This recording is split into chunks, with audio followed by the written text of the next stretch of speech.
tarde, bom dia, boa noite! Buenas noches. Rola. Não gosto. Rola que Mais tal? uma vez, bem-vindos ao Beyond the Cave. Sim. Meu velho, teve festa ontem, mas vai ter festa hoje de novo. Cara, o pessoal tá numa rebordosa danada, quase que cancelamos o episódio. O camarão tá quase dormindo aqui do meu lado. Coma alcoólico. recuperando, velho. Mas é todo dia é dia de festa, tá? Pra quem tá vivo, tem que... Isso aí. todo dia é dia de festa. E hoje vai ser uma festa maravilhosa, uma festa da liberdade. É isso aí. Certo? É, isso É aí. uma boa festa? Como Essa disse não é uma a boa festa? Xuxa, não é isso? Como a disse- frase da... Não tem nada disso. Meneghel. Foi a 2023. Mara Maravilha. Amara. Mara Maravilha. Antes de apresentar devidamente nosso amado e querido convidado, que a gente agradece de coração por ter vindo aqui bater um papo com a gente, nós temos algumas obrigações, não é verdade, meu querido Marco Antônio Camarão? Opa, segue nós nas melhores lojas do ramo. Nós estamos Você no quer ajuda? Beyond the Se Cave você quiser ajuda, nós vamos- As melhores lojas que nós temos no ramo. Instagram, Facebook, Spotify, tudo que você quiser, nós está lá. Arroba Beyond the Cave PDC. É Beyond, B-E-Y-O-N-D. Beyond the Cave. Ô, Tudo Sérgio, assim. traz um Top.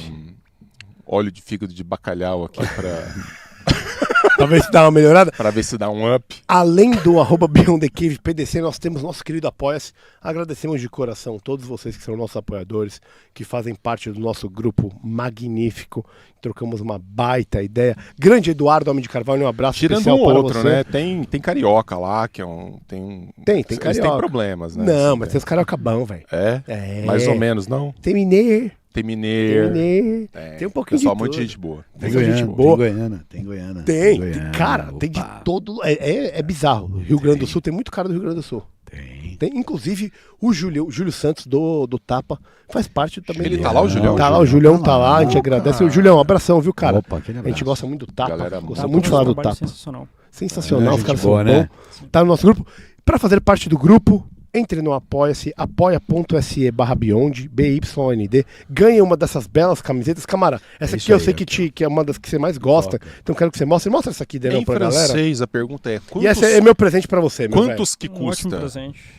Quanto custa o quê? A camiseta Quanto ou... morre? Em francês. O Apoia-se é R$20 por mês, meu velho. Vintão. A Mais camiseta um custa ano, 90, então a gente já mais ganha. um ano, vintão. Mais um ano, então, É por o enquanto. pior negócio que o capitalismo já criou até hoje. Não, mas cara, eu Os quero... caras ganham uma camiseta de R$90 e pagam 20. Mas o importante é trazer a galera pra perto, fazer parte desse grupo. Perguntas pro convidado, velho. Isso aí.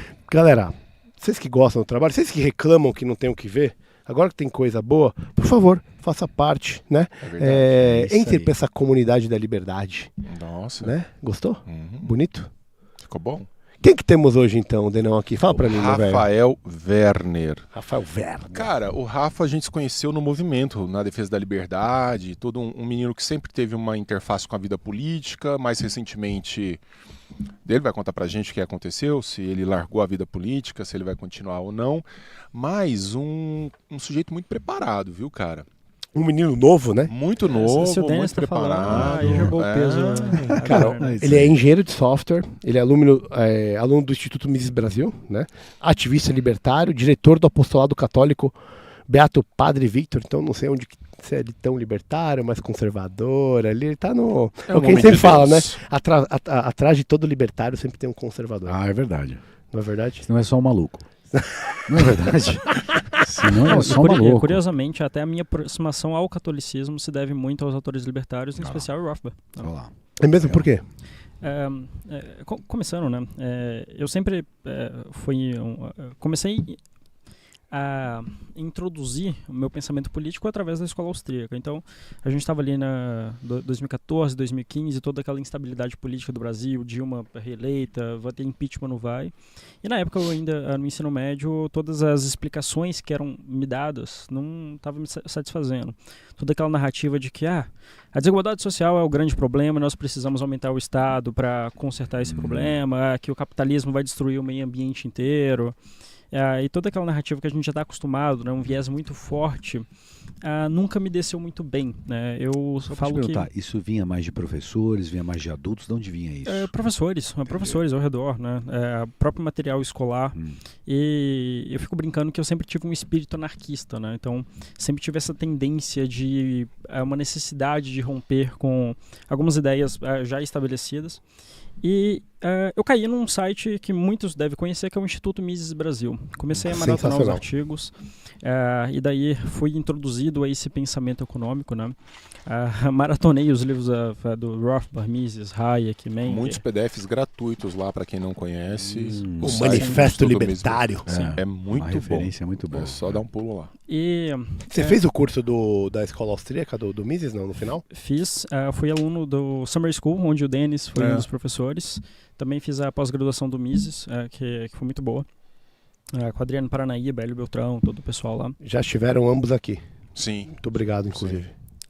E lendo Rothbard, curiosamente teve 2 livros que me atiçaram o catolicismo. Eu cresci numa família protestante. Meus pais eles sempre foram da Igreja Batista. Mas na adolescência eu acabei rompendo um pouco com todos esses elementos de fé natural de adolescente ali raivoso, né, e tal, rebelde, queria escutar meus heavy metal. Comecei a me reaproximar por uma identificação com a presbiteriana, que tem uma pegada mais racional, uma forte necessidade de aprofundar, né, em questões teológicas. Só que eu era libertário, né? Já tinha sido convencido de que imposto é roubo, que o Estado é uma quadrilha, de que toda essa estrutura que existe hoje não vai solucionar a vida de ninguém, pelo contrário, a gente tem que destruir ela. E o Rothbard ele tem 2 livros que me chocaram bastante. O primeiro é o Educação Livre e Obrigatória, onde ele está ali traçando qual que é a origem desse sistema educacional, como ferramenta de controle e de engenharia social na mão de governantes. E ele coloca um início muito claro, que é a Reforma Protestante, onde o Lutero, para conseguir um apoio a seu projeto que ele queria, ele acabou fazendo algumas concessões para conseguir apoio dos príncipes. Então ele envia a carta aos príncipes recomendando a estatização da educação, e ele também cria uma doutrina da obediência passiva, falando que os cristãos eles deveriam se submeter incondicionavelmente a qualquer autoridade terrena, independente se for um déspota, se for uma tirania. Imagina isso aos olhos dos políticos da época, né? Poxa, é isso que a gente queria. E a educação foi estatizada ali na antiga Alemanha, né? Não era a Alemanha ainda. E esse mesmo modelo foi exportado para outros lugares. O Calvino fez a mesma coisa em Genebra. Os regimes totalitários se aproveitaram dessa estrutura também para engenharia social, e é o que a gente vê até hoje. Eu falei, caramba, nunca foi me apresentada essa visão acerca do Lutero, da Reforma e etc. E isso me disse, eu falei, poxa, tem um negócio aí, né? E teve um segundo livro, que esse eu acho um dos maiores trabalhos do Rothbard. O Rothbard ele faz um resgate do pensamento econômico fantástico, desde da escolástica tardia ali, do seguidor de São Tomás de Aquino, até os autores modernos, que é uma obra-prima do Rothbard, que é o An Austrian Perspective of the History of Economic Thought, a história do pensamento econômico sobre uma visão austríaca. E geralmente na economia a gente aprende que a ciência econômica ela surge com Adam Smith. O Adam Smith é o grande pai da ciência econômica, do liberalismo e tal. E o que o Rothbard escreve é que os acertos do Adam Smith foram plágios dos escolásticos, e que os erros foram que culminaram no marxismo no século seguinte, como por exemplo a teoria do valor-trabalho. E que a escola austríaca, o grande mérito dela não era criar uma coisa do zero, e sim resgatar um pensamento que havia sido abandonado, que era desses escolásticos medievais. Então, ao longo do século III até o século XVI, você tem diversos autores, diversos filósofos, padres, monges, que escreveram tratados de ciência econômica.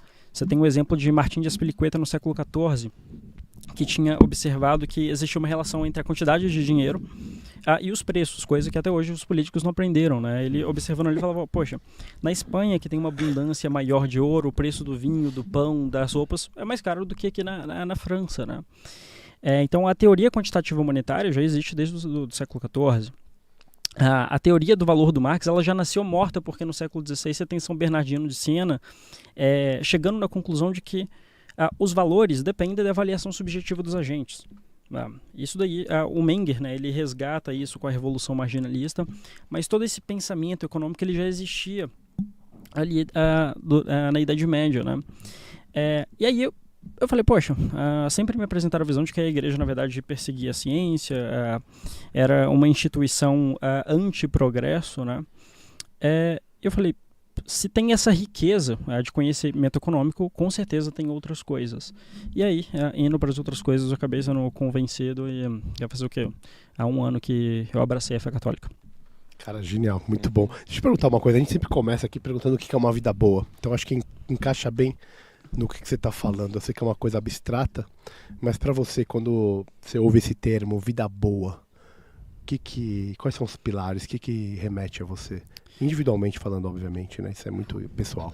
Eu acho que a vida boa, até aproveitando que a vida que você está tendo agora em São Paulo, né? A vida boa é morar em São Paulo. Opa, é mesmo? Tá assim, Eu tô gostando. Você é corintiano? Eu sou cruzeirense. Então tá mal. Não, e eu falo que é obrigação de todo mundo que preza pela liberdade torcer pro Cruzeiro. Foi o primeiro time privatizado do Brasil. Justo. Eu não acompanho muito, mas quem é o Ronaldo que comprou? Ronaldo Fenômeno. Pronto. Um grande corintiano. Um grande corintiano comprando com um grande corintiano. Mas respondendo mais sério, né? Ontem, até no churrasco que a gente tava Denis conversando, algumas pessoas, e a gente chegou nesse assunto da vida boa, né? Para ser um pouco aristotélico, eu acho que a vida boa consiste em você cultivar as virtudes. Então você tem ali as virtudes cardeais de ter prudência, de ter uma temperança, né? Também, para fazer referência ao Denis aqui, ter a alma ordenada, né? Você tem a teoria tripartite da alma em Platão, onde quando as coisas elas saem de um eixo adequado, elas caminham para direções não muito desejáveis. Mas para além disso, eu acho que tem um sentido, né? Tem um sentido muito forte. Ontem a gente estava conversando sobre o livro do Viktor Frankl. Então tem um propósito maior do que a mera vida cotidiana, né? Eu acho que te dá um norte para uma vida boa. Propósito, né? Propósito. Sem propósito não tem pra onde ir. Engraçado, né? Que muitas pessoas que vêm aqui, elas chegam nessa conclusão que o propósito está envolvido. Todo mundo que fala de vida boa acaba falando de propósito e de legado. São duas coisas que estão de formas diferentes. Sim. Mas todo mundo meio que endereça para esse sentido. Será que isso é uma necessidade humana, Denão? Você que é um cara que é um médico da alma aí, cara? Creio que sim. A ideia de uma vida sem propósito, né? O grande problema é que a inexistência de um propósito, ela torna a vida completamente aberta a qualquer influxo, né? A qualquer sopro de possibilidade. Você não tem exatamente... Dizem que para quem não tem um norte, qualquer destino é norte, né? Você está completamente jogado. E eu gosto muito dessa ideia, mas ao mesmo tempo talvez seja uma medida de tentar solapar a dor da existência. Você tem uma pegada existencialista, assim, do tipo de imaginar que a vida seja sofrimento e que, em última instância, essa tentativa de conferir a ela um propósito sublima um pouco esse sofrimento próprio da vida, não? Até no próprio livro do Peterson, ele começa um dos capítulos que é a busca aquilo que é significativo e não aquilo que é conveniente, e a primeira frase é a vida é dor e sofrimento, né? Talvez por conta de experiência de vida, por conta de própria personalidade, eu tendo a não enxergar as coisas assim, né? Eu vejo a vida como uma dádiva, né? Se você observa a quantidade, a natureza humana, a potência intelectiva que os seres humanos têm, de criação, de inovação, de construir relacionamentos, de construir coisas maiores, de divulgar ideias, de expandir esse propósito, tudo isso eu acho muito belo, né? Então eu não tenho essa visão de que a vida ela é dor e sofrimento. Eu acho que a vida, a dor e sofrimento ela pode vir por consequência de decisões suas. e por uma escolha de reação aos elementos que não estão no seu controle, né? Mas você não acha que talvez seja isso uma visão muito moderna da vida? Porque se eu pegasse uma vida há 200 anos atrás, que não é muito tempo, a questão da dor e sofrimento ia ser bem premente na vida de todo mundo. A própria religião, a fundamentação, a parte estoica da religião, principalmente da católica, apostólica romana, vem baseada no sofrimento de Cristo. Se fundamentava a religião no sofrimento do homem. O homem está pregado na cruz. Você entra num templo, é muito louco, né? Você entra num templo, a primeira figura que você vê é um cara crucificado, sangrando com uma coroa de espinho. Você olha aquilo e fala, mas o que é isso? É um culto satânico? Não. O próprio ambiente remete Exato. a uma... O padre tá a batina é preta, a coisa é como soturna. de renúncia.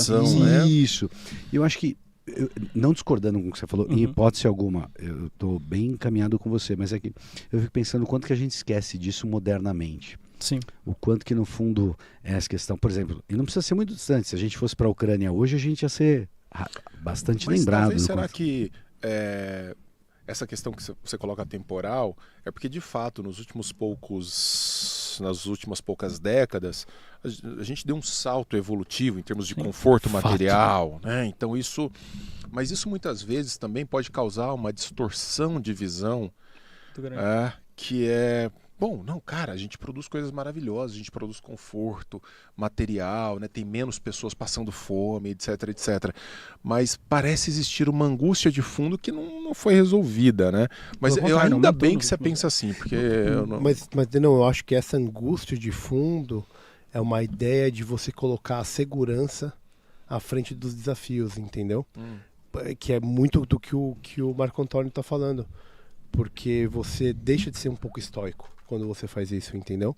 Quando você está buscando sempre aquilo que, é o mais seguro, você deixa de ser exploratório, você deixa de ser inovador, você deixa de ser ser humano, de verdade. Então, acho que a modernidade, ela te traz essa vertente, que é uma vertente da segurança, e isso inibe de várias formas. E a gente vê isso através de políticas públicas até.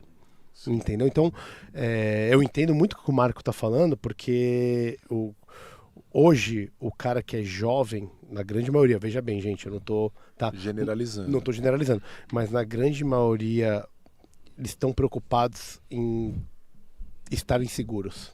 Sim. E não estão explorando, e não estão disputando, e não estão encarando os erros e os tombos que a vida vai dar. Sim. Porque eu acho que a vida é muito mais tombo, erro e guerra e disputa do que... E outra, talvez a gente desconsidera o poder do aprendizado da dor, ou a dor enquanto fundamentação. A gente se desvia da dor a todo custo hoje em dia. Mas a dor tem sua fundamentação, a dor cria. A dor também cria. A dor ensina. Eu diria talvez que ela ensina mais eficientemente do que o prazer. Não, nesse ponto eu acho que vou ter que ceder, eu concordo, né? Essa vida moderna, ela cria... Se você falar mais 10 minutos com a gente, vai vir uma vontade de se jogar da ponte. Especialmente com o Denis. Isso aqui, ó. Fica aí mais um pouco, deixa a gente falar mais um pouco. Então eu vou encerrar por aqui, poxa. Vamos parar por agora. Essa sua alegria vai acabar logo. Mas é só vontade, porque no final a gente não se joga. Esse é o ponto. É uma vontade motivadora. É uma vontade motivadora que te faz construir coisas. Isso que te faz, pra mim, eu vejo assim. Mas a gente falava ontem sobre o Viktor Frankl no Em Busca de Sentido. Cara, tem até uma introdução à edição de 1984, na qual um terapeuta que o conheceu fala, bom, a pergunta que ele fazia no momento em que ia atender um paciente é: por que você ainda não se matou? Por que você ainda não cometeu suicídio? Porque ele partia dessa pergunta, quer dizer, que liga o sujeito essencialmente a uma certa razão de existência. Um certo motivo de existir. Sua vida está uma merda, está destruído e tal. Você veio procurar ajuda de um psicoterapeuta, de um psicólogo, de um médico. Você ainda não tirou sua vida. Quer dizer, em alguma coisa você está se apegando. Que coisa é essa? Era a pergunta da logoterapia. Aí ele vai dizer que a partir dali é que ele tentava reconstruir uma razão de ser da existência. Quer dizer, no pior do sofrimento, e geralmente sofrimento não tem gradação, para quem está sofrendo é sempre sofrimento, você recompor uma razão de ser da vida. É dureza, cara. É dureza você perguntar assim na lata do sujeito, né? Por que você não se matou ainda? E tendo resposta para essa pergunta, dar significado a isso, que traz significado. É um negócio realmente muito, muito pesado, que dá um pouco da medida de uma vida que não é, infelizmente, só flores e alegrias, né? E tem uma outra coisa também que o Rafa falou aqui, né, que ele falou muito da escolástica, né, e falou de Rothbard. Então são coisas que são, né, você fala de escola austríaca. Aparentemente tão distantes, isso, cara. muito... Mas estão ali, ó.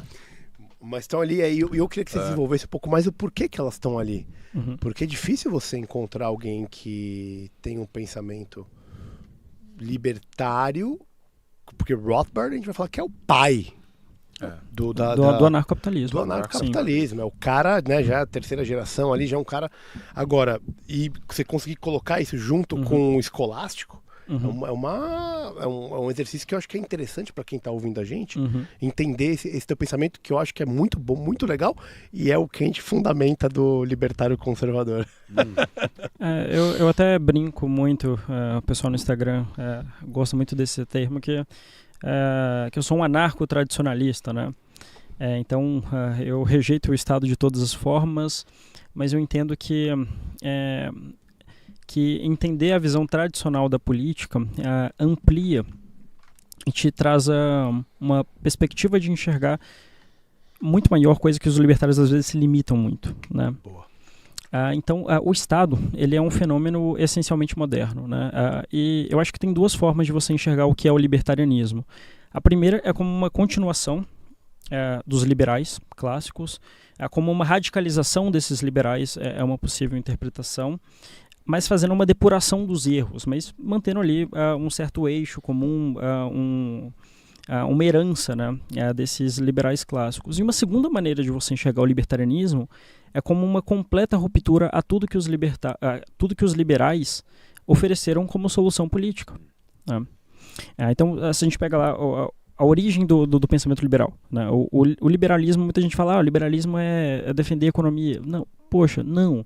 O liberalismo é você aceitar as diversas formas de vida em sociedade, ter uma certa tolerância. São elementos que fazem parte do liberalismo, mas não é isso.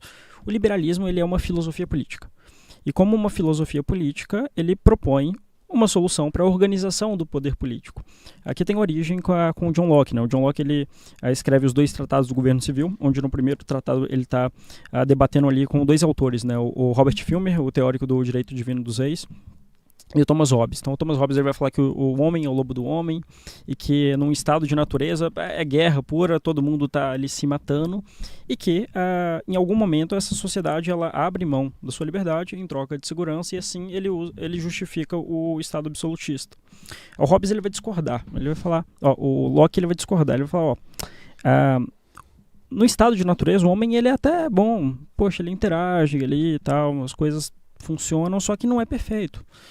A gente precisa de uma estrutura governamental ali para poder arbitrar os conflitos que vão surgir, para poder garantir uma isonomia da lei, todo mundo a ser igual perante a lei. E através de um contrato social, ele justifica o Estado, reconhecendo certos limites para esse governo, né? Ele coloca que a função desse governo é garantir os direitos naturais do indivíduo, que é a vida, liberdade e propriedade, e que no momento que esse governo viola esses direitos, ele se coloca em guerra contra seus súditos e está justificado, inclusive, a derrubada desse governo. Então, se o Locke, ali no século XVII, estava escrevendo isso, eu imagino que ele ia falar para o STF hoje, né? Poxa. Quão distantes estamos dos direitos naturais, na verdade? Não, quão distante, né?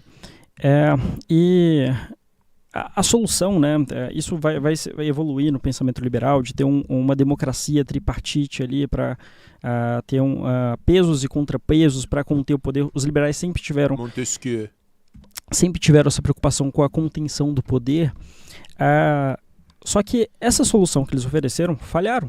Pelo contrário, né? Desde a derrubada das monarquias, o Estado ele ficou gigantesco. O próprio Estados Unidos, que nasceu sobre esses princípios lockeanos como uma ideia de governo das pessoas, de Federalist Papers, consentimento dos governados, os Estados Unidos virou um monstro, um Leviatã gigante.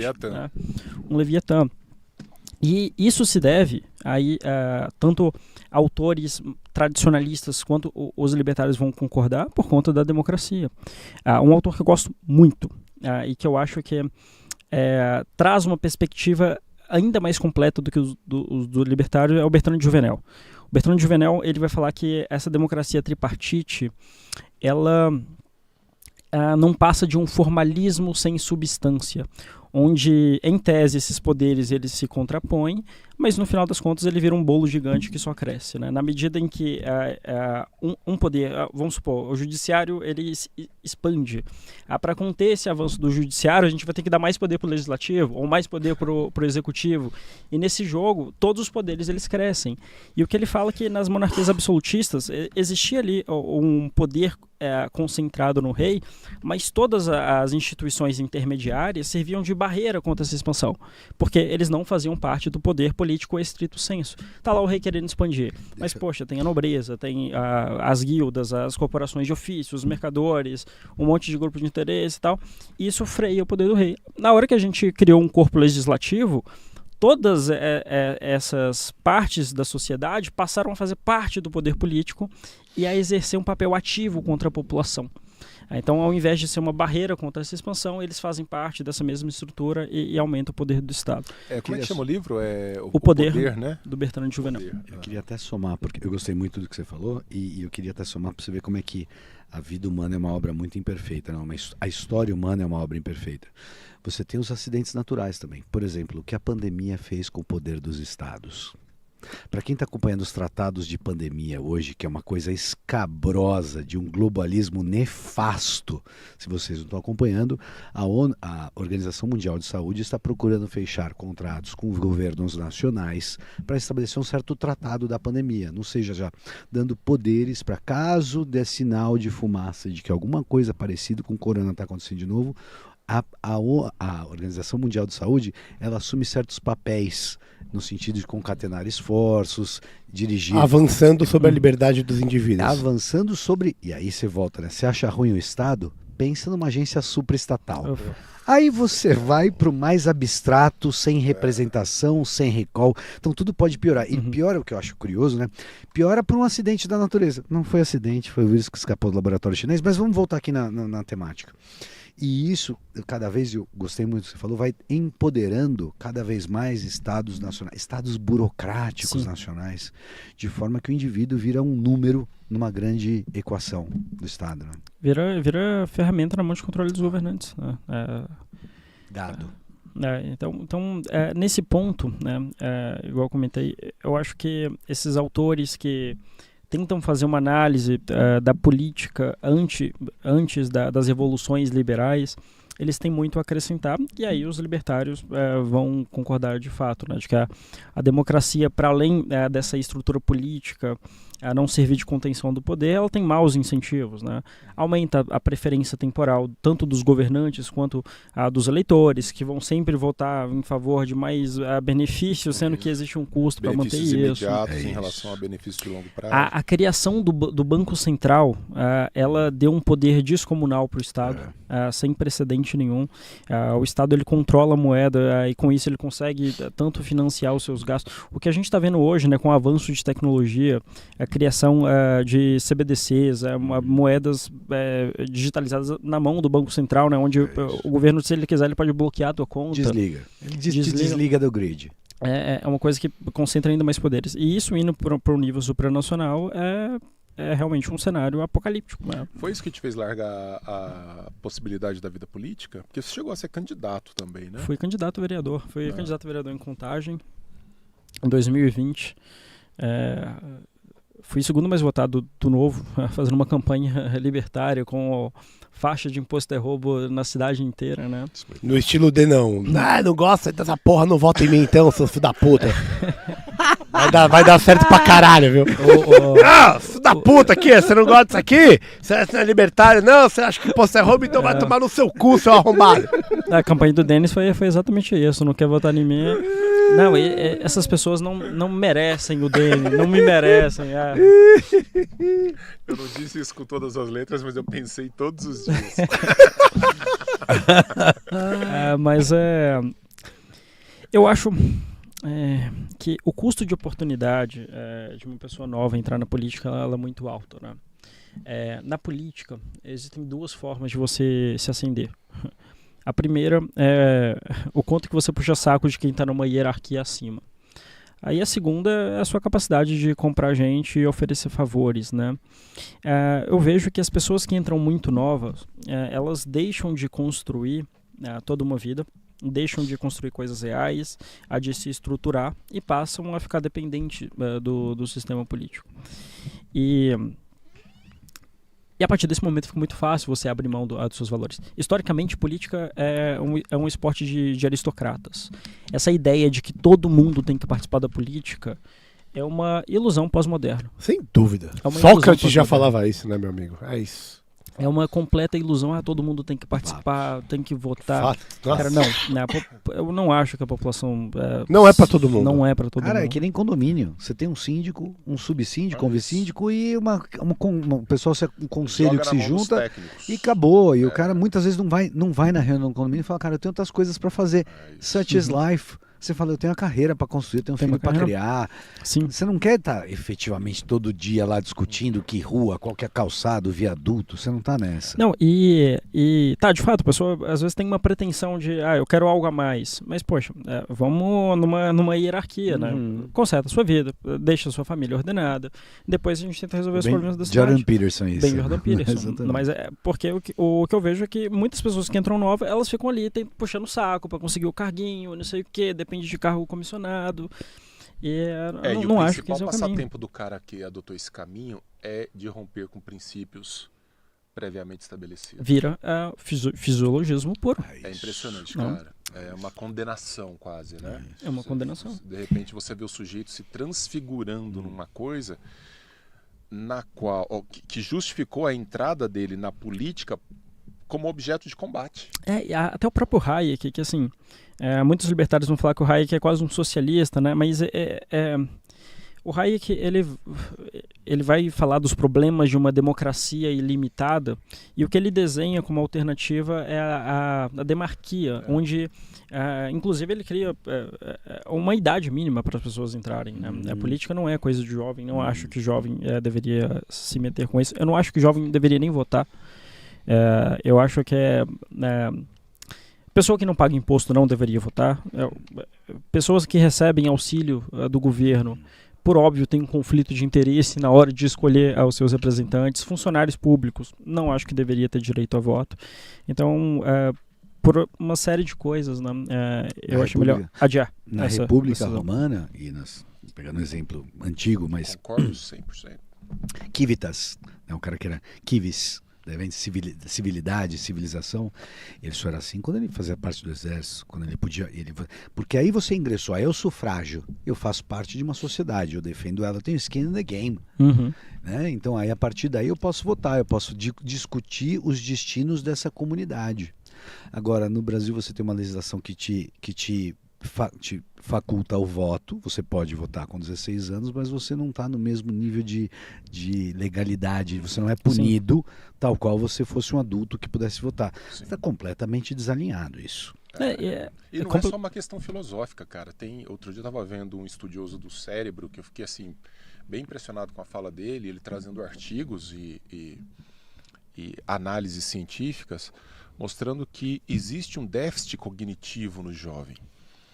Não brinca. Sério? Não, mas eu quero chegar até os 22 anos, pelo menos, há um processo de maturação cerebral. Então não é só uma questão filosófica, científica. social, né? É científica. Quer dizer, seu cérebro não está maduro o suficiente para entender a qualidade de certas decisões.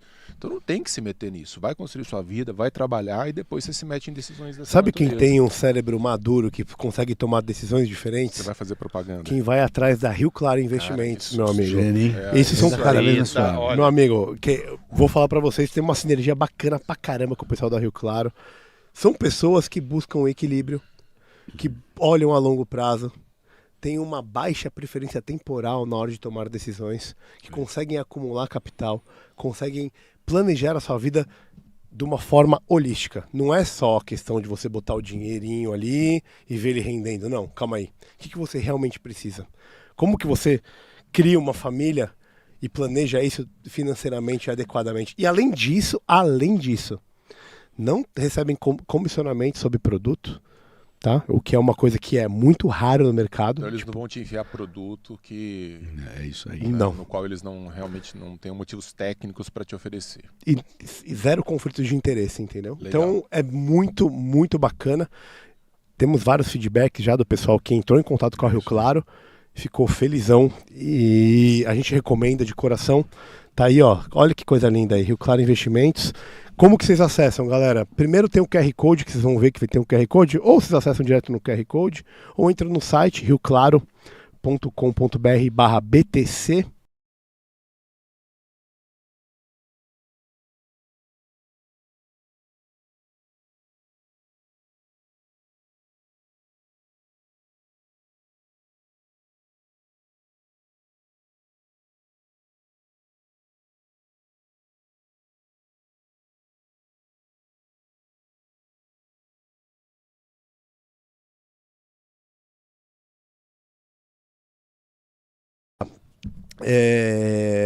Tem uma disputa aí que é uma ideia de valores, ideologia e daquilo que pode ser feito na prática do ponto de vista político. A gente até falou disso ontem um pouco também. E você conseguir encontrar essa linha tênue e equilibrar essas duas coisas, eu acho que as pessoas que fazem isso conseguem realmente mudar a sociedade que elas vivem. Só que não é tão fácil, porque tem pessoas que são muito ideólogos, que têm muitos valores, apelam para o lado do valor, e eu acho isso lindo, só que na hora de você botar isso na mesa, não é tão simples. Como que você teve uma breve tentativa política aí, não sei se mais para frente você vai tentar ou não, como que você vê essa tensão do valor para a praxis? A gente está sendo incomodado aqui. Por favor. Tem um arrombado aí. Tem um arrombado aqui passando por... Caio, dá um oi aqui, Caião tá Caio. aqui. Dá um oi aí, dá um Oi, tostão daí, da sua voz aí. Dá um beijo no deles. Olá, seus lindos. Oi, gata. Saudade. Saudade de ti. Como que você vê essa tensão, cara? Eu acho que do ponto de vista epistemológico, né, tem um erro muito grande em separar a teoria da prática, né? Se a gente está olhando para a realidade, a teoria ela precisa descrever bem essa realidade, senão ela é uma teoria falsa. E eu acredito que antes da gente propor soluções que no caso está dentro desse âmbito, né, dos valores, das ideias, do que nós gostaríamos de projetar para o mundo, nós precisamos primeiro fazer uma análise do terreno, né, que aí a ciência política, é o papel da ciência política. Então, sem entender o que é a política, naturalmente tudo que você propor de solução política vai falhar.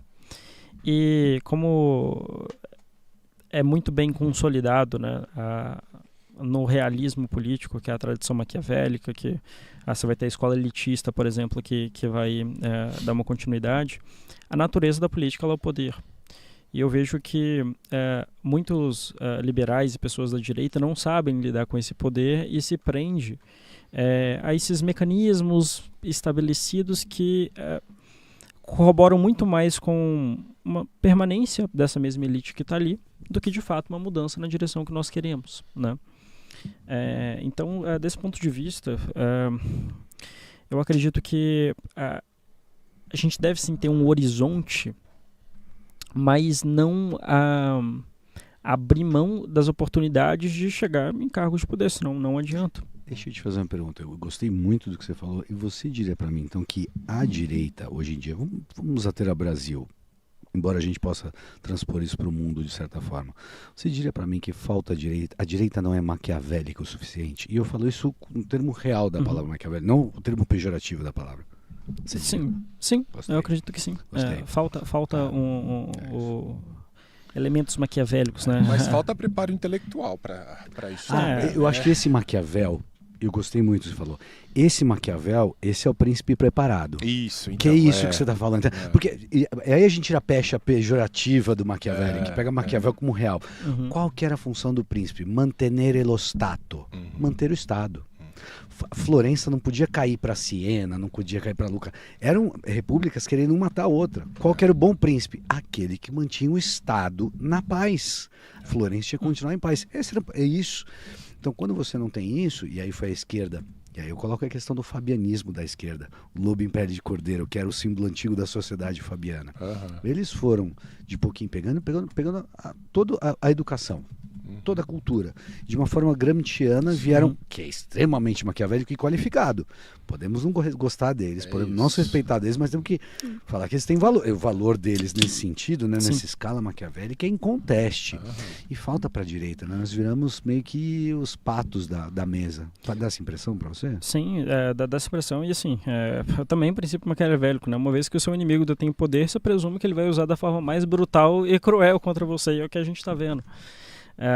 Agora, recentemente eu tenho ficado muito cético com a capacidade da direita, através das estruturas democráticas, de fato conseguir exercer uma mudança, né? Quando você olha para o mundo inteiro, você vê os problemas nos Estados Unidos, que por ser descentralizado ainda consegue amenizar ali nas esferas locais. A América Latina não precisa nem comentar. A própria Europa, você vê a Europa definhando, né, para se desocidentalizando. E os modelos políticos que vêm ganhando força no mundo inteiro é o quê? É a Arábia Saudita, é o Catar, que por mais que nós discordamos em valores, em eficiência, é o que está se mostrando funcionar. O próprio Bukele em El Salvador. O Milei, ele só consegue governar através de decretos. O que ele consegue fazer é só decreto. É através de decretos. Resto não vai. É o problema da democracia, é isso que ele está falando, né? O quanto isso não é uma naciclose, né? Que é o que a gente sempre fala aqui, né? Então, o medo da naciclose. Ou seja, explique para nossa audiência o que é a naciclose, porque senão eles vão pensar que é algum tipo de doença do estômago e aí já vão tomar. Tomou antibiótico, mas está bem depois da naciclose. A naciclose. Quantos comprimidos a cada 8 horas? A naciclose seria essa variação de sistemas políticos, né? Então você vai de um sistema uno, uma monarquia, no seu sentido bom. Você tem o outro que é uma aristocracia, no seu sentido bom, e você tem a democracia no sentido bom. Todos eles podem entrar no estado decrépito, degenerarem e dar oportunidade para serem sucedidos pelo próximo. A monarquia pode virar uma tirania. E essa tirania cai e ela pode ser sobrevinda por uma democracia, que se for decrépita vira uma oclocracia, o governo do miserável, da turba, da massa. Que nem sabe porra nenhuma. É substituído por uma aristocracia, por exemplo. E a aristocracia, quando ela se degenera, ela vira uma oligarquia. Então essa alternância do poder dessas três formas. Das formas saudáveis para as formas degeneradas do poder. Exato, é essa ideia de anaciclose. E dá a impressão, de certa forma, que nessa degeneração da democracia ocidental, do liberalismo ocidental, nós vamos dar uma oportunidade de um sistema mais autoritário do Oriente. Faz sentido isso? Faz sentido, faz total sentido. Dá até medo quando pensa na China. E até mesmo olhando para o Brasil, você vê isso acontecendo, né? O Brasil, por mais que a gente descreva como uma república democrática, na prática ele é uma oligarquia, né? Você tem uma minoria organizada que detém o poder e que dita as regras. E que você tem uma maioria completamente iludida achando que faz alguma diferença, né? Então, até uma coisa que eu venho falando que eu deixei de ser um libertário puro, né? É porque esse entendimento da política te dá uma substância muito mais sólida, né? Para poder entender o que está acontecendo. A praxis chega, né, meu velho? Perde ingenuidade, né? É isso. Você vai para o mundo real. Bonito isso. Demora muito tempo. É muito esforço para poder sair, né? É o Red Pill. Tomou Red Pill para poder chegar lá. Desculpa, a gente cortou, perdão. Não, agora até perdi aqui. Não. É porque a gente se animou com a ideia, mas é muito exatamente isso, né? O cara, ele sai de uma visão muito ingênua, muito purista. Cara, eu quando fui candidato, o Rafa tava ali acompanhando par e passo a campanha. Lembra quando eu fui atacado por um grupo de libertário? Lembro. Porque você não era libertário o suficiente para estar lá, provavelmente os caras me perguntavam assim, tudo bem, você vai virar deputado federal e vai abrir mão do seu salário? Bom, a minha resposta treinada era sim, se a prostituta da sua mãe pagar a minha sobrevivência, me fazendo pix mensais. Você entende, assim, um menino atrás de uma tela de computador que não tem a menor noção do que está acontecendo no mundo. E eu fui atacado, assim, por esses grupos, assim, Provavelmente tinha masturbadores, entre 18 e 20 anos e eu acho que não deveria nem ter direito a voto. É isso. É basicamente. muito, é isso. Não Deixa tem eu perguntar uma coisa pra você, Rafa. É óbvio que você vê que o Estado tem um papel aí, né? Por mais que, às vezes, a gente odeia o Estado, óbvio. Né? Ainda mais aqui no Brasil. Mas alguma coisa, existe um papel do Estado. Onde você acha que o Estado pode ser importante? Uhum. E como você vê essa dicotomia indivíduo-Estado? Como que é uma outra tensão? Como que você enxerga isso? Eu acho que o papel do Estado é absolutamente nenhum. O que ele deveria fazer é se afastar ao máximo da vida da gente. O melhor que ele pode fazer é não atrapalhar. Mas existe uma diferença entre aquilo que é o Estado e aquilo que é um governo, né? Você tem até na própria a política aristotélica, né? Tem as formas de governo. A monarquia é o governo de uma pessoa, de poucas pessoas, de muitas pessoas, né? A monarquia, a aristocracia e a politeia. Isso corrompido vira a tirania, a oligarquia e a democracia. Eu acho muito difícil a gente escapar de algum governo, né, que é uma coisa que os libertários, talvez por uma influência da origem ali do libertarianismo de esquerda, de um anarquismo, de rejeitar a autoridade, acabam absorvendo, mas sempre vai existir uma governança, né? Essa governança ela pode ser privada, ela pode ser estatal, ela pode ser em menor escala, maior escala, mas ela sempre vai existir. Empresas, existe uma governança, né? Na prática o CEO ali ele é como se fosse um monarca do negócio. Então eu diria que o papel do Estado moderno não deveria ser nenhum. Mesmo né? cidades privadas. Agora cidades privadas Tá você teria esse governança. de sistemas de administração. Sim, sistema de administração. 2, 3, 1... Deixa eu te colocar um papel, que a gente sempre chega nessa questão quando a gente fica na função do Estado. Deixa eu pegar no cenário que era distante, hoje muito moderno e muito atual, que é o cenário de guerra. Sim. Como é que a gente coloca um mundo sem Estado num mundo belicoso? Um mundo anárquico, né? Na teoria realista da construção do mundo, o mundo é anárquico. Então os Estados não têm um padrinho aqui. Ainda. Puta, bem colocado. Que medo. Que medo. Com a inteligência artificial eu fico com medo. Você começa a falar isso, fico com medo. Mas como é que a gente lida com essa questão de guerra sem Estados? Entende onde eu quero chegar? Entendo. O Rothbard, no Manifesto Libertário, ele chega a debater, né, esse tema de como seria a questão de exércitos privados e etc. Ele chega a argumentar que os países, né, que eram... Ele dá o exemplo, por exemplo, da Inglaterra invadindo a Índia, né?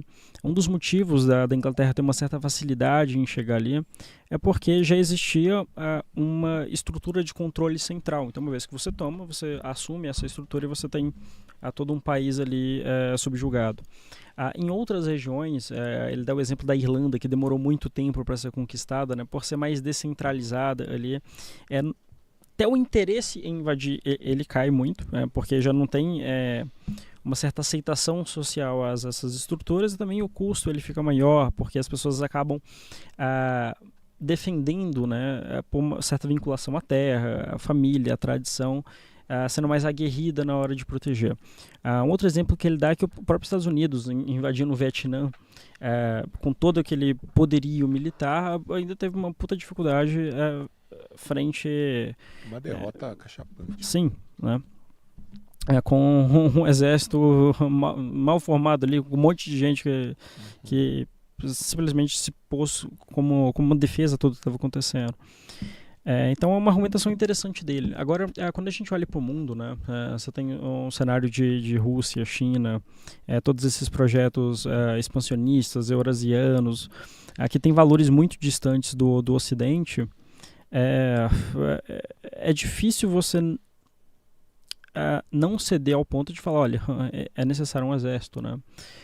O Roger Scruton mesmo, ele fala, né, poxa, eu não gostaria que os Estados Unidos fosse a polícia do mundo, mas qual a outra alternativa que nós temos? Boa parte dos problemas que nós temos no mundo foi por conta do imperialismo americano? Sim, de fato, né? Mas uma vez que existem outros monstros querendo vir para o nosso lado, é melhor abraçar o exército americano, né? Então existe um certo papel. Então eu diria que existe um certo papel que pode sim ser criado por instituições privadas, né? Mas dado um perigo imanente, é papel de um exército, seja estatal, seja Uma espécie privado. de minarquismo. Uma espécie de minarquismo. Né? Quer dizer, assim, De urgência, sim. Forças policiais e forças militares na mão de uma estrutura estatal / governamental e o resto Mas uma ordenação. eu entendo, mas isso não é muito ingênuo do ponto de vista de achar que isso vai realmente resolver, sendo que se a gente chegar a esse ponto, a gente precisa ter certeza que vai resolver. Senão você vai ser Certeza eu acho que não aniquilado, existe, né? entendeu? Não certeza, mas é o seguinte. Mas você está falando de forças militares. Forças militares, sem dúvida. Pagas como forças. Como tem o nome disso? Mercenário. É mercenário, exército de mercenários, Você tá né? pensando nisso? Não, eu vejo com o Estado como um papel importante na defesa, cara. Eu não consigo tirar o Estado da defesa, entendeu? Você achar que você vai recorrer. É o único ponto de concessão da Ayn Rand. Isso vai muito em Mises também. Mises, Mas até pelo cenário, pela época que eles viviam, né? Mas deixa eu até queria pegar um outro mais polêmico. Eu concordo que isso daí foi meio que já até um ponto batido já. Mas eu queria pegar um outro ponto mais polêmico, que também é guerra, mas por outros caminhos. Guerra através do dinheiro. Blocos econômicos. Uhum. Nós vivemos um mundo de blocos econômicos de propriedade, de substância. Fica muito difícil você não participar disso, dessa guerra financeira, tributária, dê o nome que quiser, se você não estiver dentro de uma soberania econômica, Uhum. que se dá de uma forma, hoje até supranacional, porque os blocos, NAFTA, ALCA, enfim, você pega o que você quiser.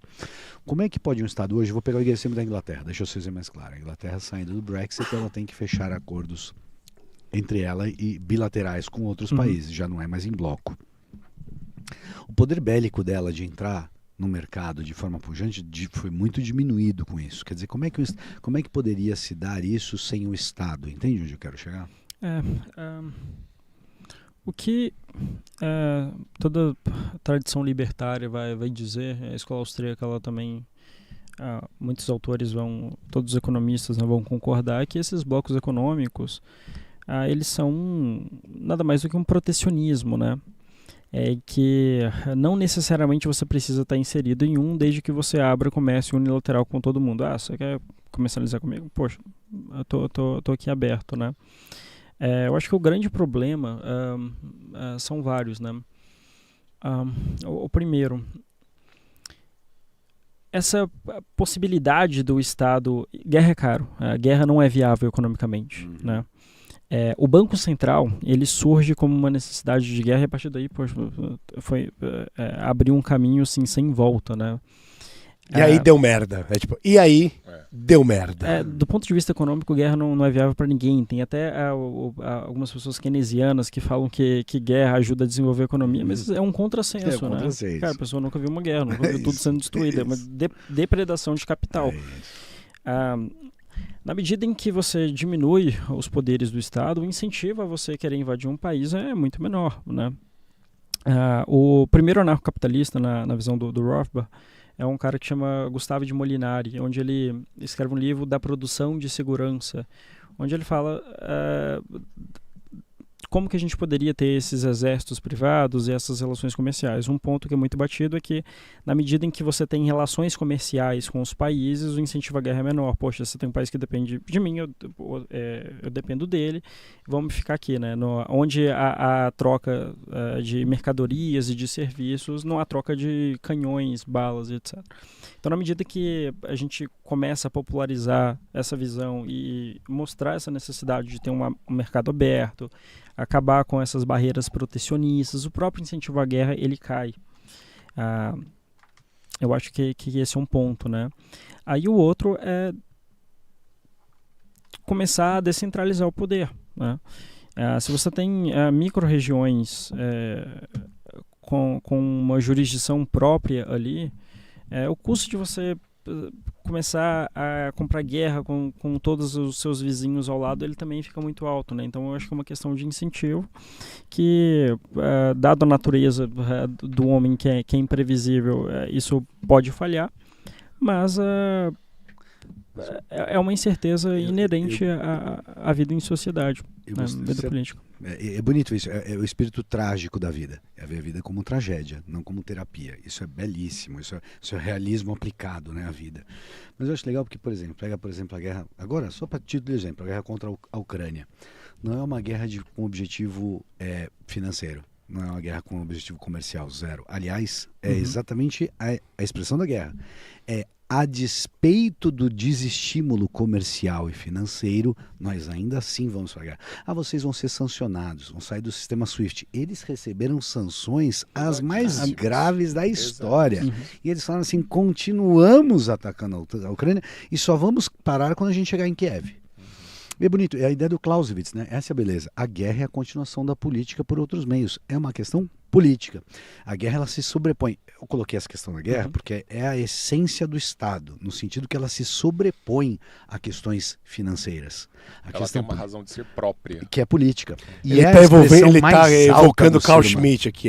Eu vou chegar no Carl Schmitt, não consigo não chegar nele atualmente, mas a ideia é que essa expressão política, ela se sobrepõe à questão financeira. E acho que o Estado está muito além nesse sentido, né? Como o Leviatã hobbesiano, né? Ele está além da questão financeira. Ele é uma questão essencialmente política. E aí é belo, porque a guerra é nós contra eles. Cheguei no Schmitt. É nós contra eles. Enfim, desculpa. Não, eu concordo, né? E o liberalismo ele se limita muito, né, a fazer essa análise. Tem muito esse viés do homos econômicos, né? Perfeito. De achar que a única motivação humana é a maximização de recursos, é a produção e etc. Só que existem outras motivações, né? Como, por exemplo, o poder político. O que você acha com relação... O que vem por aí? Você é muito jovem também, mas é importante ouvir os jovens, né, nessa hora. Esse seu ceticismo, você acha que a gente consegue avançar nesse país? É melhor ir embora logo, construir a própria vida se der certo a gente morre cedo? E qual que é o principal risco que nós temos hoje no Brasil? Já que ele está perguntando do Brasil, qual que é o principal risco que a gente tem também? Eu acho que existem dois discursos, né? Existem um certo discurso político que a gente pode fazer e um certo conselho para a vida das pessoas. O que eu tenho visto de solução e o que eu brinco sempre é que, vocês querem um país livre mesmo? O negócio é todo mundo organizar, a gente vai pra Floripa, derruba a ponte e... Faz uma capistão lá. E vai ser uma capistão, né? Capistão é boa. Viva Floripa! Viva Floripa! É uma alternativa que, em tons de brincadeira, ela tem um fundo de verdade, né? O próprio Hope, ele tem um livrinho O que deve ser feito, e o que ele enxerga de solução a gente fazer uma espécie de a democracia, bem entre aspas, com os pés, né? Todo mundo que compartilha de um certo valor, a gente vai mudando, meu amigo. Fazer uma secessão. Você gosta de merda, vai lá. Ali come merda. Aqui, isso aqui é o que? Feno. Aqui come feno. E aqui come batatinha. Escolhe. Agora... Foda que 90% do país está comendo feno e merda, né? Esse que é o problema dessa história. Né? Agora, o que eu vejo é um desespero muito grande por parte das pessoas acerca do que acontece na política. E eu vejo que as pessoas, elas superestimam muito a capacidade do Estado atrapalhar a sua vida e subestimam o que elas podem fazer por elas próprias. Uma coisa que também o Bertrand Juvenel ele coloca é que, principalmente durante a Idade Média, durante as monarquias e tal, as guerras, as brigas políticas, elas se restringiam às elites que têm essa pretensão. E raramente elas respingavam na sociedade civil. O que nós estamos vendo no Brasil é uma briga política de quem tá ali. Você tem todo o pessoal que está ali no Congresso, a direita, a esquerda e tal, mas que querem chegar ao poder. Quem está hoje vai falar, poxa, isso daqui representa uma ameaça à minha permanência aqui. Então nós temos que derrubar esses concorrentes, né? E a sociedade civil, por querer se intrometer nessas brigas, é o que a gente está vendo. Mas eu não sou tão pessimista assim de achar que o Brasil vai virar uma ditadura escancarada nos moldes latino-americanos e nem nada disso. Pelo contrário, né? O Brasil, ele, apesar dos pesares, ele tem mais instituições intermediárias que servem de freios. Os próprios lobistas, esse monte de empresa, essa mistura simbiótica da elite empresarial com a política, com o judiciário, impede com que isso aqui descambe para uma ditadura. Né? Faria Lima abraçando Lula, coisas assim. Sim. Então você tem muitos grupos de interesse. Pluralismo à brasileira. Que não deixa isso daqui cair tanto. Né? Então o Brasil vai ser essa coisa nota 5, nota 6. Se você não fizer tweet xingando político, sua vida vai seguir normal. Mas...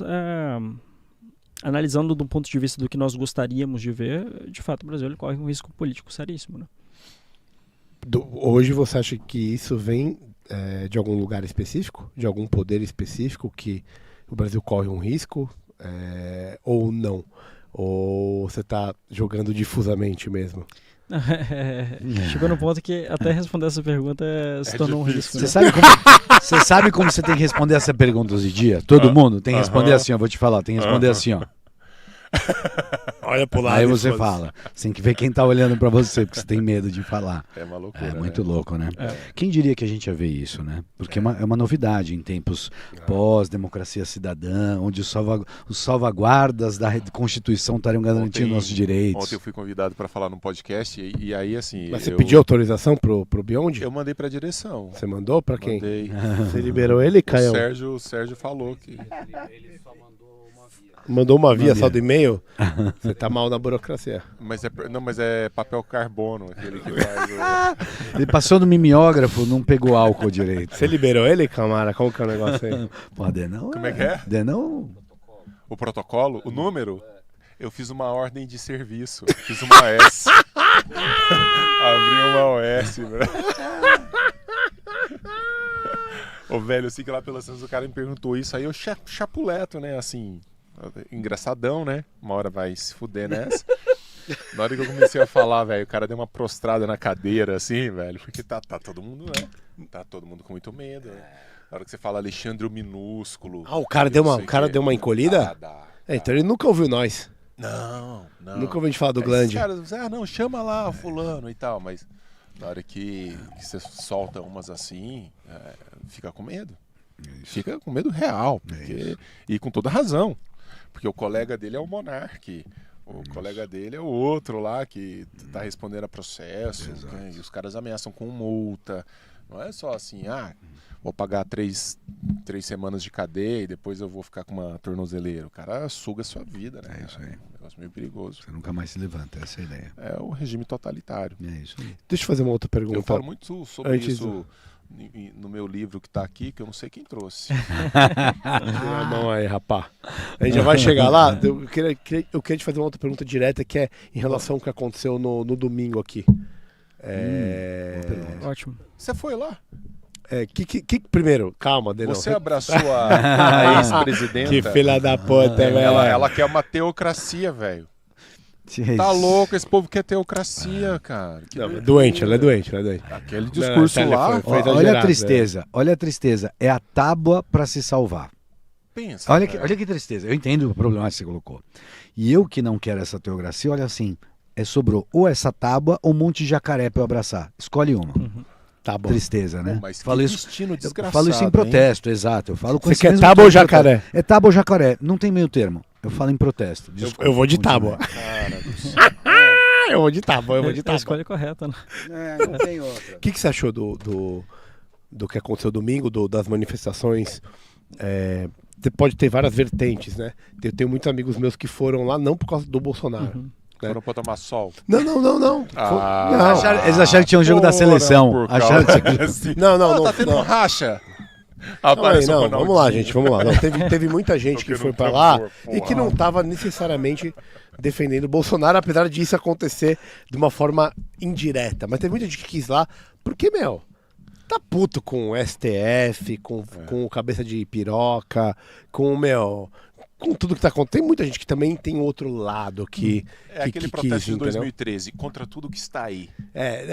Tem um pouco Tinha lá disso. uma placa do... Precisa baixar o preço do Whey Protein. Creatina tá cara. Dessa vez Isso daí nem eu sou a placa tinha. favor, isso daí eu sou a favor. Tem que abaixar. Do Whey? Whey? Do Whey creatina. Não, velho. Deixa os caras vender bem, velho. O que você acha? Eu falei no meu Instagram, né, que eu dei uma passadinha na Paulista, tava aqui, eu fui lá, tava Passadinha. Mas é um vagabundo. Não, tava absurdamente Você não deu- cheio. Você tava de verde e amarelo? Claro. Né, claro. Deu uma passadinha de Mas- verde e amarelo na Não, Paulista. mas Melhor do que é- tá de Pelo vermelho, amor de cara. Inclusive, tira essa porra dessa luz vermelha aqui, ó, por favor, produção. Tira essa merda dessa luz Nós vermelha aí queremos pra uma nós, luz velho. verde aqui, uma Não, amarela verde é o aqui, ó. caralho, verde a gente não quer em E lugar o nenhum. hino nacional no começo de Não, vinheta. bota qualquer porra, menos vermelho e verde, velho. Porque verde é o hino, a palmeira. bandeira. Fala aí pra Mas nós. a manifestação, domingo na Paulista, virou, na verdade, uma grande terapia coletiva. É uma terapia coletiva, onde todo mundo vai ler, Terapia de grupo. compartilha ali as suas indignações contra o sistema, grita bastante e tal. Volta para casa achando que fez a sua parte pelo país, mas que, infelizmente, não vai mudar absolutamente nada, né? Tinha muita gente mesmo, né, Rafa? Tinha bastante gente, tinha muita gente, né? Você tem ali, eu vi as estimativas de 750 mil e A tal. PM e a USP levantou 190 mil. É, Aí você ridículo. fala assim, peraí, como é? 750 vezes 190? Não, mas fora esse número, teve muita gente circulando. Igual eu fui, fiquei 10 minutos e voltei. Nas ruas paralelas tinha muita gente caminhando, então realmente tinha um volume muito Sem muito dúvida. grande de pessoas. Se você for ver quem passou por lá e vazou, deve ter batido 2 milhões de pessoas, velho. Batido um com certeza, no mínimo, Calma, porque já é né? muito número. Caralho, os caras estão jogando contra mesmo. Batido Vou um, te acho- falar, meu Acho que velho. bater ó. um faz o fácil, seguinte, acho ó. que é tranquilo falar que bateu Semana um. que vem o Porque é Denis muita fez gente. tatuagem ontem. Semana que vem ele vai fazer um L. Ele vai fazer um L no dedo ali, ó. Ele vai fazer aqui assim, ó. Ele vai meter um L aqui assim, ó. Ai, cara, assim, de verdade, velho, assim, me dá um amargo na boca. Eu fico muito chateado de ver num caminhão, Boca de saco. uma mulher abre o protesto fazendo um discurso de teocracia fundamentalista. Aí você vê atrás o Zema com a camiseta cafezinho, pão de queijo, não sei o quê. Você entendeu? É um mundo muito grotesco. Eu vi isso. Cara, Malafaia. Café e o ar. Malafaia. Malafaia, velho. Malafaia. Organizando. Malafaia. Faltou quem? O dono daquela casa de prostituição aqui. Oscar Maroni. Oscar Maroni, faltou ele, o Oscar Maroni. Ele ia ser o melhor que E tava o lá. Batman. Faltou, sabe? Não tem, cara. Café e o ar e trembão. E o Louro José. Tava muito exótico, cara. Tá muito exótico. Não, mas Aí bate um desesperinho. deixa o Rafael Tá falar, zoado. porra. Isso é sacanagem. Não, mas O Louro José. eu acho que as pessoas, assim, elas estavam na rua por uma justa motivação, né? Mas, de fato, virou uma terapia coletiva que não vai levar... Não acredito que vai ter mudanças significativas, né? Até por uma falta de clareza do que estava sendo manifestado. Você vê que até nos discursos havia uma moderação acerca de criticar o que deveria ser criticado, né? Então, passou a manifestação, acredito que os rumos não mudam muito. De toda forma, é uma sinalização de que existe uma força Existe política musculatura.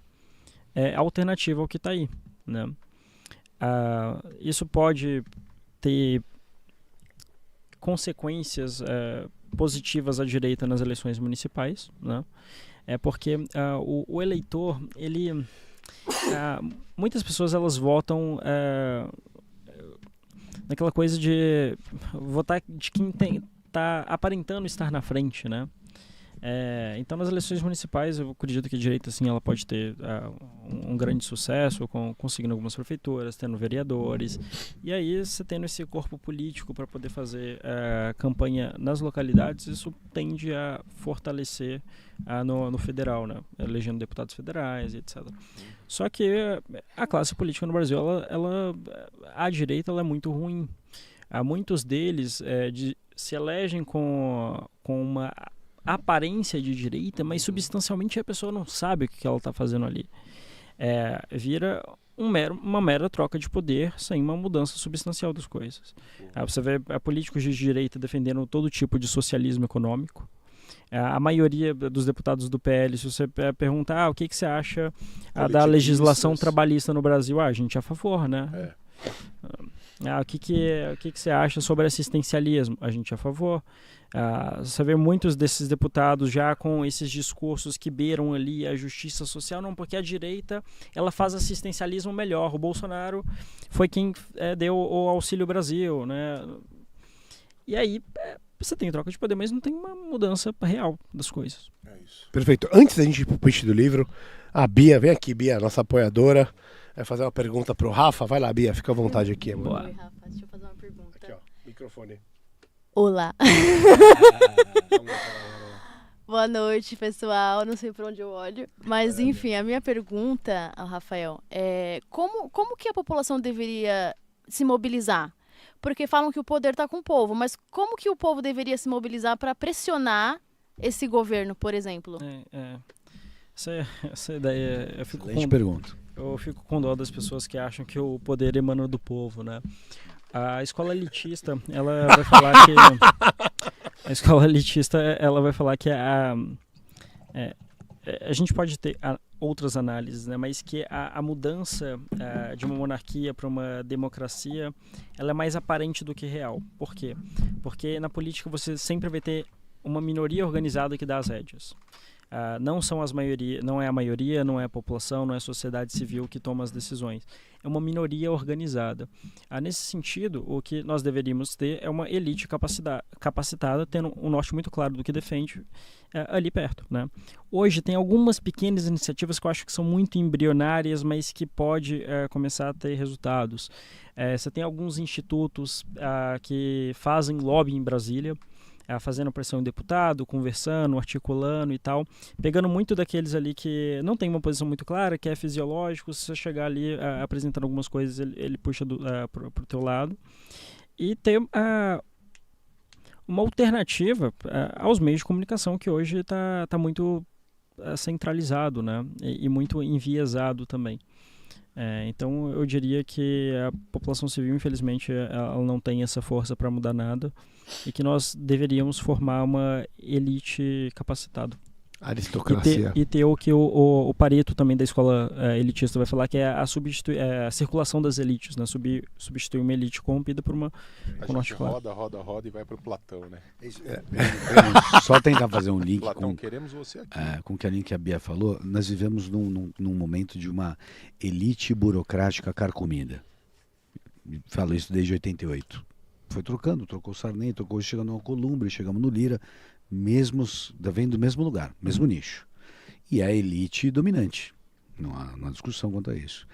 Então a gente precisa de uma nova elite que vai vir não dos bancos da política, sim, mas dos bancos da população, por assim dizer, ou dos não políticos, dos não previamente políticos.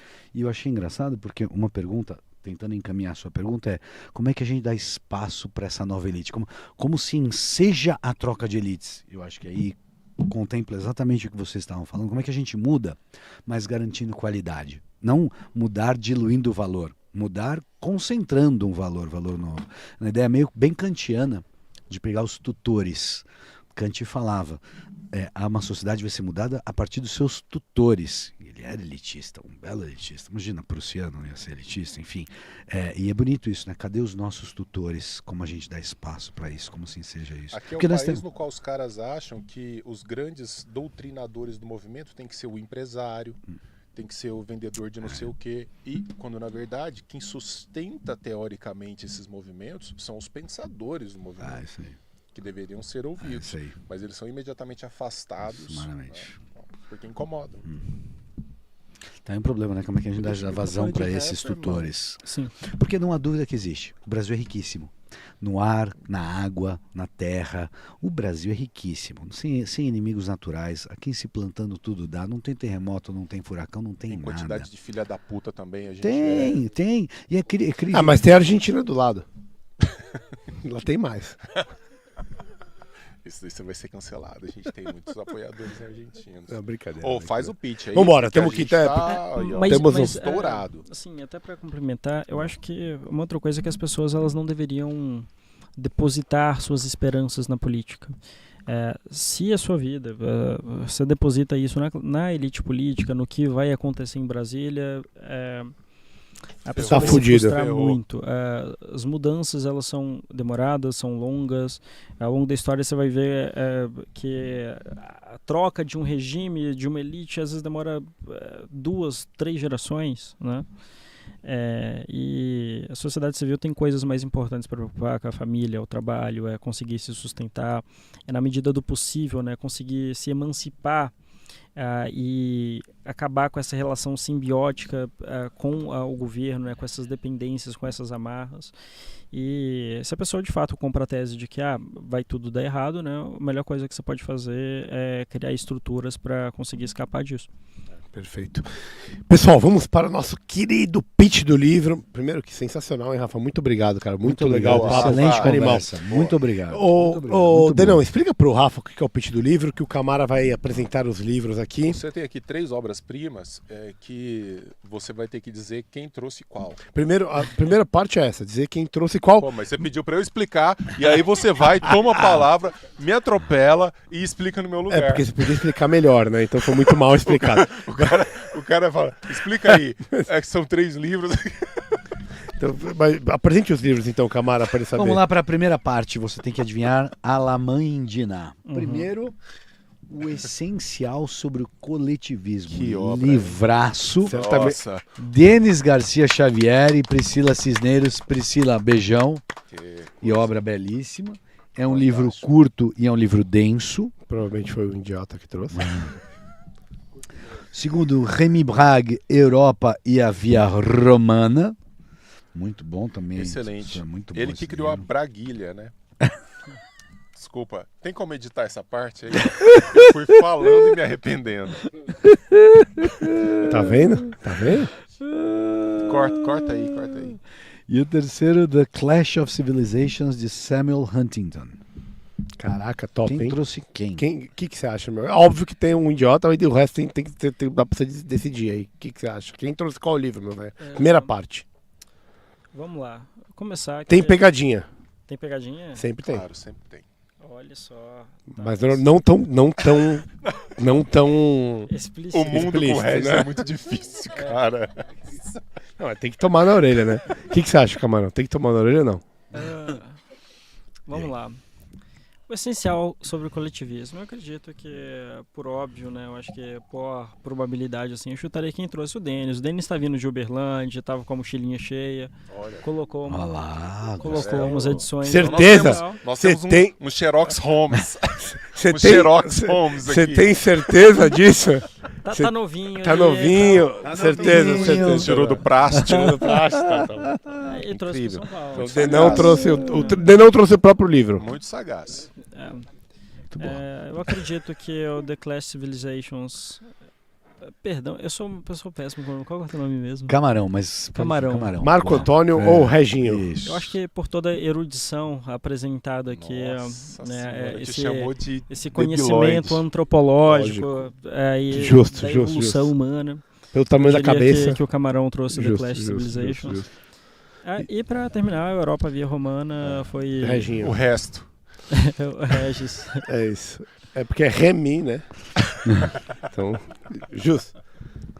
Você fala ou fala? Óbvio que você acertou. Acertou. 100%. Meus meu parabéns. amigo. Muito meus bom, muito bom, parabéns, muito meus bom. Muito bom. É um dos primeiros. Muito bom. Vamos começar com o Denis para ele poder fazer o mesmo pitch que ele fez semana passada. Eu quero dizer, eu não quero fazer um pitch do livro, porque o Rafa já é meu amigo há muito tempo, já me conhece, mas eu quero dizer que eu tô sendo censurado aqui nesse podcast. Porque toda vez que eu trago... Não, você tá sendo repetitivo, é diferente. Toda vez que eu trago meu livro pra falar, comprem, malditos, comprem o livro, o Regis fica, não pode trazer o livro, não traz o mesmo Como livro, não? Não sei o pode, quê. mas é que Mas as pessoas acompanham o programa, elas veem que você traz o mesmo livro sempre. Mas né? um livro belíssimo desse. É isso. É isso, é uma lindo, não. experiência estética. Isso é verdade, isso é verdade. É uma Isso é verdade. experiência estética, é um baita livro. Num país de tanto... Isso aqui tinha que ser liquefeito e aplicado na veia das pessoas. Fora que você lê numa cagada, né? Eu não gostei muito do... Você podia falar assim, você lê num breve deitar sob o luar. Agora, uma cagada não é que ajudou o livro, né? Mas tudo bem, Não, mas o livro é bom mesmo. eu tô acostumado. Mas vende ele pro cara, pelo menos. Não só faz propaganda. Você tem Tenta- ele? Não tenho ele ainda. Eu já ia te oferecer. É um Na minutinho, verdade- ó. Cada um vai ter um minuto Na verdade, pra vender o brother, livro. é E o um- que você escolher, você vai levar pra casa. Olha, O Entendeu? projeto é de uma pequena coleção. Tá? Quem vender melhor? É o projeto de uma pequena coleção, a gente já está em preparação do próximo sobre liberdade de expressão, conceitos essenciais trabalhados de maneira hiperdidática, sem se deixar corromper do ponto de vista conceitual. Então, fazer um ajuste conceitual, uma leitura agradável, simples, didática, acessível e inclusive com elementos de recurso mnemônico, né? Então, ao final de cada capítulo, quadros, desenhos, para você entender o fenômeno, no caso do coletivismo. Não se engane, porque assim são letras pequenas, então aqui tem 100 e tantas páginas de conteúdo, dá um bom volume de aprendizado e de forma muito, muito acessível sobre todos os aspectos. Muito obrigado pela oportunidade, foi um prazer. um bom pitch. Bom pitch, bom pitch. Vou eu ou vou você? Vai você. Então, beleza. Eu vou te trazer um cara aqui, ó. Europa Via Romana. Você quem que fala francês aqui? Você que fala, né? Remy Braga. Brague. Remy Brague. Vai fazer um pitch do livro, não sabe nem o nome do autor. Não, que eu quero falar da Nossa. forma correta do ponto de Humilhante. vista, né? Eu não sou um cara versado nos... No em francês, né? Je ne parle pas français.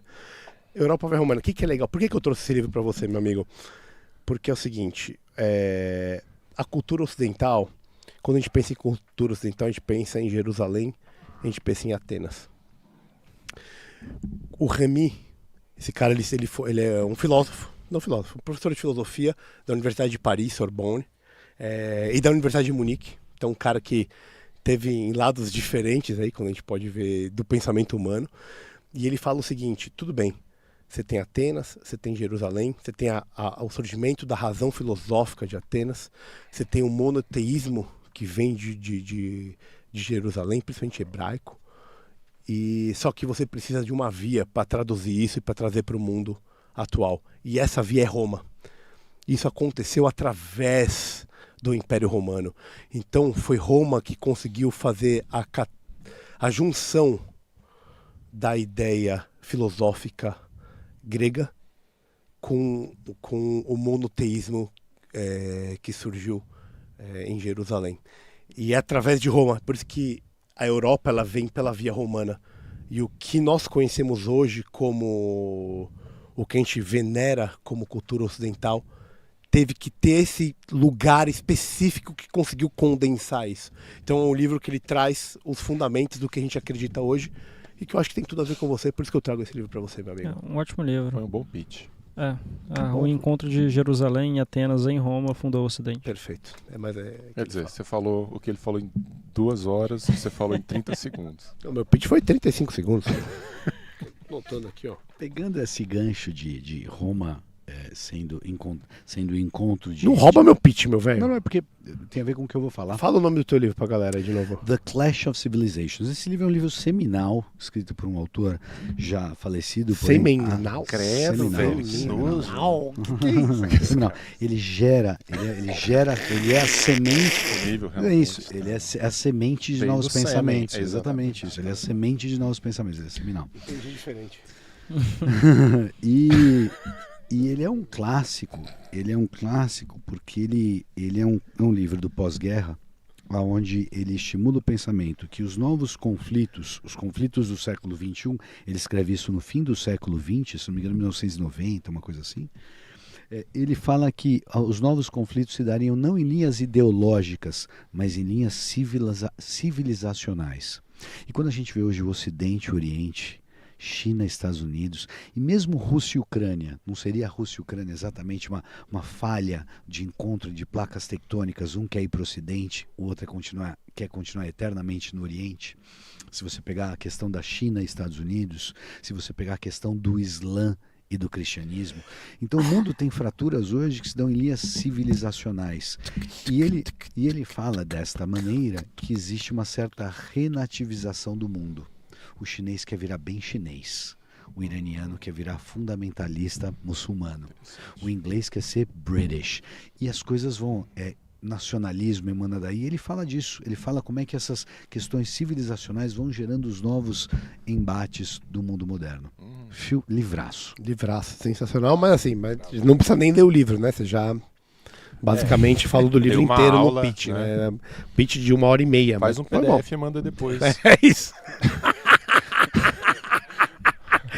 Já tá gravada a aula. Meu querido Rafael, Werner, qual livro que você vai levar para casa? Quem que é o vencedor desse pitch? Todos fizeram uma excelente apresentação. Político. Falso. Mentiroso. Mas eu acho que até dado o contexto global que nós vivemos hoje, o The Clash of Civilization. Excelente escolha. Péssima escolha. Péssima. Excelente escolha. Verdadeira Excelente escolha. bosta. Continua o campeão. Parabéns. Continua o campeão. Já dá pra limpar a bunda durante O Regis 2 ter semanas. perdido já é vitória. É isso mesmo. Ótima escolha. Muito bom, muito Nossa obrigado. amizade termina O aqui, livro é todo obviamente. seu. O Não, livro é todo vou ser bem seu. sincero pra você, eu também levarei o livro dele. O Camarão hoje realmente, ele foi além. Além e adiante. Além, Como é que é o Pro alto e avante. Por né? o alto, Pro alto e e avante. Ele foi igual o Thomas Juliano imitando o Patriota lá no caminhão.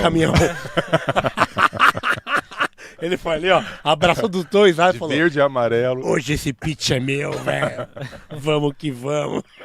Parabéns, Camara, Muito você bom. merece, meu velho. Obrigado, viu? Rafa, Rafael. sensacional, velho. Conversar. Você é um rapaz brilhante. Um rapaz, um Um moçoilo. rapaz brilhante. Mancebo brilhante. Não que a concorrência da minha geração seja muito forte, né? Poxa, quase que é obrigação. Não, cara, mas pelo contrário, dá pra ver que você é um Sem puta dúvida, cara sem instruído, dúvida. com ideias boas. Foi muito legal te conheci ontem, hoje novamente. Acho que a gente tem inclusive papo para conversar novamente em outras vezes, porque foi muito legal recebê-lo. Seja muito bem-vindo a São Paulo, que São Obrigado. Paulo te trate muito bem. É isso aí. Vamos lá na Arena do Coringão. Não faça isso. Muito ali na Augusta. O lugar é inóspito, Não, é você vê como a distante, coisa não vale é a boa pena. mesmo Não aqui. vale a pena. Cara, obrigado, obrigado de coração. Nem o churrasquinho miau lá. Mostra a desse camiseta que você ganhou pros Evite caras a aí, vai, vida meu. Mostra a criminosa, camiseta aí, né? Rafa, pra você ganhar. Ó, Boa, Beyond the boa. Cave. Beyond A the tradição, Cave, essa daí é das Essa antigas. é das velho. antigas, hein? Essa nem Ele- tem mais. ele Essa é levou das vintage. antigas, Essa é vintage. Aí, ó. Aí, Bela, galera. bela, Eu bela. vou usar pra ir pra academia e fazer propaganda do podcast. Aê, boa, garoto. boa. Rafa, deixa suas redes aí pra galera. Isso. E muito obrigado. Instagram, @Rafael com PH, Werner com W, oficial. Então tá lá, Rafael Werner Oficial. Só segui-lo. No Sigam o Instagram. que vale a pena. Esperamos que no futuro próximo ele entre pra política de vez, que a gente vai gostar muito de ter um cara. Esse com pessoal essas não ideias. gostou de mim, né? Ele não ouviu nada do que você falou. Não, Nada. a gente espera isso de Mas você. precisa de boas. Ignorou Precisa formar tudo. uma elite política, né? Precisa ter uma circulação das Que não elites. seja quem sabe. eu. Uma boa aristocracia. Denão, obrigado, velho. Você perdeu mais uma vez, mas É foi nóis. muito bom tê-lo aqui. É a história da minha vida. Camara, obrigado, meu irmão. Junto, meu Sergião, valeu, Corinthians. Muito palma, Valeu, querido. valeu. Valeu. O que foi? PV, PV arrombado. arrombado. Até a próxima semana, galera. Valeu.